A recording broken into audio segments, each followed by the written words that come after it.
Assalamualaikum warahmatullahi wabarakatuh. Pada presentasi ini kami akan menjelaskan terkait implementasi work permit di mana yang berhubungan dengan sistem perizinan kerja untuk keselamatan dan efisien. Di sini kami terdiri dari 4 anggota di mana masing-masing terdiri atas mahasiswa program studi teknik elektro. Yang pertama yaitu saya, Faiz Aditya Yasin dengan NIM 122130032. Dilanjutkan oleh teman saya. Syaharani Putri dengan NIM 122130033. Clarissa Alda Akila dengan NIM 122130020.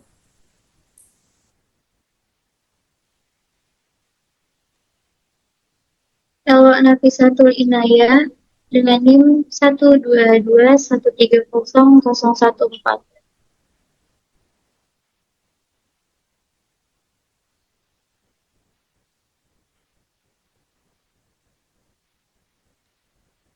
Apa itu perizinan? Perizinan adalah proses resmi yang dilakukan oleh individu, organisasi, atau perusahaan untuk mendapatkan izin atau persetujuan dari pihak berwenang sebelum menjalankan suatu kegiatan, usaha, atau proyek tertentu. Perizinan biasanya bertujuan untuk memastikan bahwa kegiatan yang dilakukan sesuai dengan peraturan dan tidak membahayakan kepentingan umum, lingkungan, atau keamanan.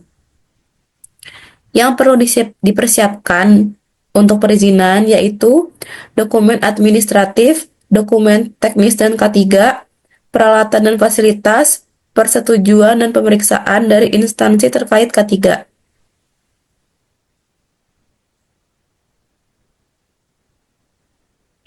Apa itu work permit?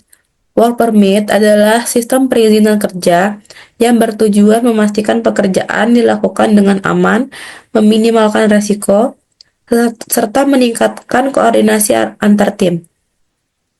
Tujuan dari work permit adalah mengidentifikasi dan mengendalikan risiko, mengimplementasikan kegiatan pencegahan, memastikan koordinasi pekerjaan yang efektif, dan memastikan kondisi aman sebelum dan sesudah pekerjaan.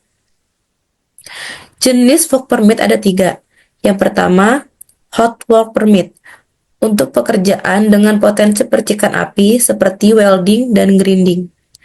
Yang kedua, cold work permit untuk pekerjaan tanpa sumber panas seperti painting dan scaffolding. Yang ketiga, complementary permit untuk pekerjaan khusus seperti confined space, lifting, excavation, dan lain-lain.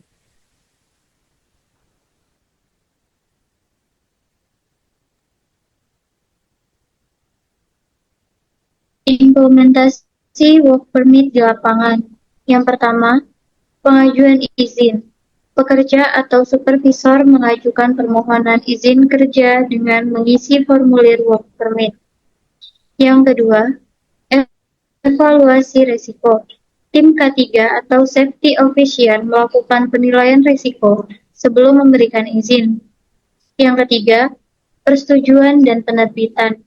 Jika semua persyaratan keselamatan terpenuhi, izin kerja diterbitkan. Yang keempat, pelaksanaan pekerjaan. Pekerja melaksanakan tugas sesuai dengan prosedur keselamatan yang telah ditetapkan. Yang kelima, pengawasan dan inspeksi. Supervisor atau safety officer mengawasi pekerjaan untuk memastikan kepatuhan terhadap prosedur K3. Yang terakhir, penutupan work permit. Setelah pekerjaan selesai, work permit ditutup dan didokumentasikan.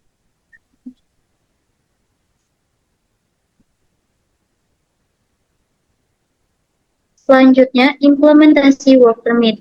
Pekerjaan pengawasan di pabrik.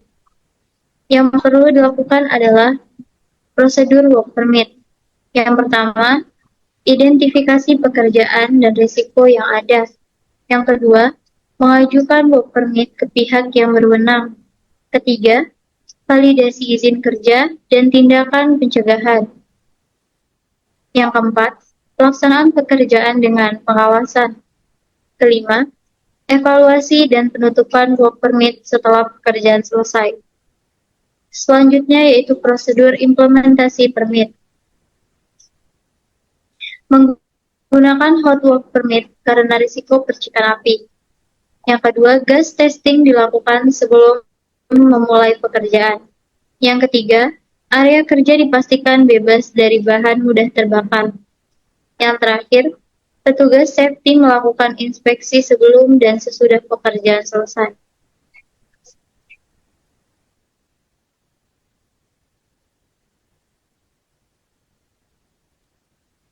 Baik, selanjutnya yaitu persyaratan keselamatan, di mana di sini menggunakan hot work permit.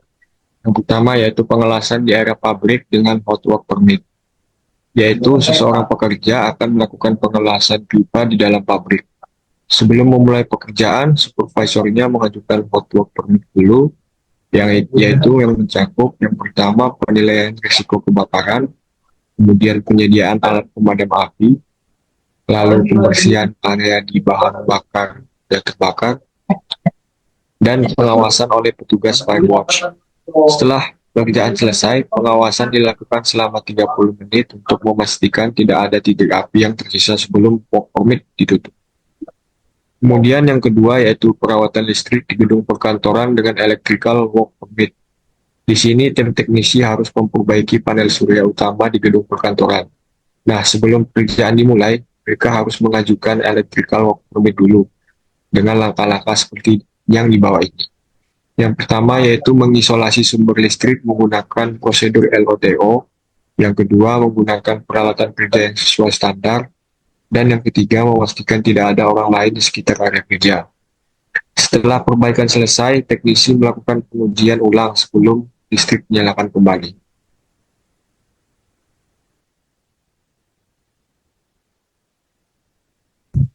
Lalu manfaat implementasi work permit, yaitu mencegah kecelakaan kerja dengan memastikan bahwa semua langkah keselamatan telah diterapkan sebelum pekerjaan dimulai. Memastikan kepatuhan terhadap regulasi K3 yang berlaku, seperti standar OSHA, Occupational Safety and Healthy Administration, atau peraturan pemerintah terkait keselamatan kerja. Meningkatkan kesadaran pekerja terhadap pentingnya keselamatan dalam setiap pekerjaan yang dilakukan, dan memudahkan investigasi kecelakaan kerja jika terjadi insiden, karena semua prosedur telah terdokumentasi dengan baik.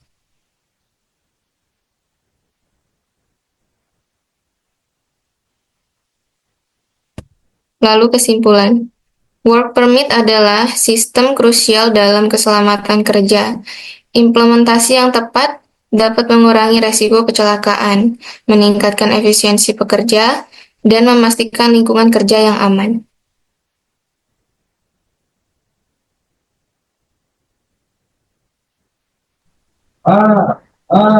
Baik, cukup sekian hasil presentasi dari kami. Apabila terdapat kesalahan atau kekurangan, kami mohon maaf. Kami tutup. Wabillahi taufiq wal hidayah. Assalamualaikum warahmatullahi wabarakatuh. Terima kasih.